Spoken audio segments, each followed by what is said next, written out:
ఆ దుంపకుళ్ళు వచ్చినప్పుడు మనం ఏం చేస్తామంటే పసుపు తవ్వేస్తాం. రోగం పడ్డది అని తొందరగా తవ్వేస్తాము. తొందరగా తవ్వేయడం వల్ల పక్వత పూర్తిగా రాదు. పక్వత పూర్తిగా రాకపోతే మనకు వజన్ కూడా రాదు, దిగుబడి తక్కువ అయిపోతుంది. నిజామాబాద్ జిల్లాలో సుమారుగా 7-8 మండలాల్లో కలిపి 33,000 ఎకరాల్లో పసుపు పండించబడుతుంది. ఇక్కడ ప్రధానంగా వీళ్ళు ఎర్ర గుంటూరు అనే రకాన్ని వేస్తుంటారు. మరి ఈ బెడ్ సిస్టమ్ వల్ల లాభాలేంటి, ఎంతకాలంగా వీళ్ళు బెడ్ సిస్టమ్ పాటిస్తున్నారు అనేది మనము కిషన్ రెడ్డి గారిని అడిగి తెలుసుకుందాము. నమస్కారం కిషన్ రెడ్డి గారు.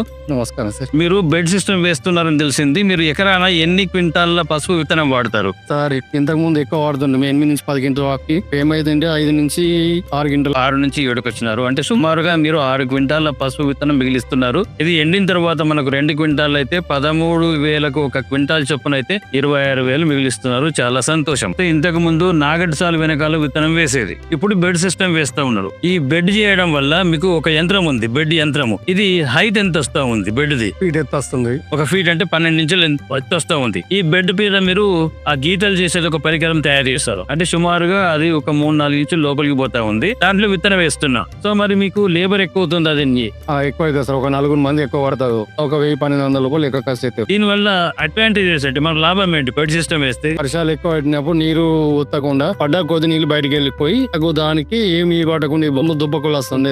ఇప్పుడు ఏం రాదని మేము అనుకుంటున్నాము. పోయిన సంవత్సరం కూడా మా పక్క వాళ్ళు వేసింది కాబట్టి అది చాలా బాగా 8 నుంచి 10 ట్రాక్టర్లు తీసిండ్రు. 6 ట్రాక్టర్ 5 నుంచి 6 ట్రాక్టర్ మేము తీస్తే 8 నుంచి 10 ట్రాక్టర్ తీసిండ్రు.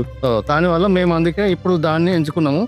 ఇప్పుడు మనము నాగడ్సాలకి వేస్తే ఏంటంటే భూమి మీద కొమ్ము పడుతుంది. తర్వాత భోజపాలకు కొడితే ఏమవుతుంది అంటే దాని మీద మట్టి పడుతుంది. అంటే భూమి మీద పండుకొని మనిషి మీదికెళ్లి యూఫామ్ బెడ్ కప్పుకున్నట్టు ఉంటది. ఈ బెడ్ సిస్టమ్ ఏంటంటే మొదలు మనము యూఫామ్ బెడ్ పరిసేసి దాంట్లో విత్తనం పెట్టేసి మీద నుంచి కప్పుతాం. అంటే మట్టి ఎంత లూజ్ ఉంటది కాబట్టి మనకు కొమ్ము బాగా ఊరేదానికి అవకాశం ఉంది. అదే విధంగా వాన పడ్డప్పుడు పక్కల నుంచి ఆ లూజ్ ఉండడం వల్ల తేమ గాని నీరు గాని అంతా కిందికి జారి ఆ కాలువలో పడి బయటికి వెళ్ళిపోతా ఉంటది. కాబట్టి మనకు అడుగు రోగం రాదు. నీరు ఎక్కుతే అడుగు రోగం వస్తుంది. సూపర్బుల్ అట్టం కదా మనం. దాంతోనే మనకు బాగా నష్టం. ఆ దుంపకుళ్ళు వచ్చినప్పుడు మనం ఏం చేస్తామంటే పసుపు తవ్వేస్తాం. రోగం పడ్డది అని తొందరగా తవ్వేస్తాము. తొందరగా తవ్వేయడం వల్ల పక్వత పూర్తిగా రాదు. పక్వత పూర్తిగా రాకపోతే మనకు వజన్ కూడా రాదు, దిగుబడి తక్కువ అయిపోతుంది. అందుకోసం ఈ బెడ్ సిస్టమ్ అనేది మనకు చాలా ఉపయోగకరంగా ఉంటది. మీరు ముందు మీ మొత్తం చేనంత బెడ్ సిస్టముల్లోనే వేయండి. విత్తనం తక్కువ వేయండి. ఆ తర్వాత ఎరువులు కూడా సూచించిన మేరకు వేస్తే మీకు ఎకరానికి 40 క్వింటాల ఎండు పసుపు 13,000 ఉన్నా గానీ మీకు 5 లక్షల ఎకరాన్ని వస్తుంది.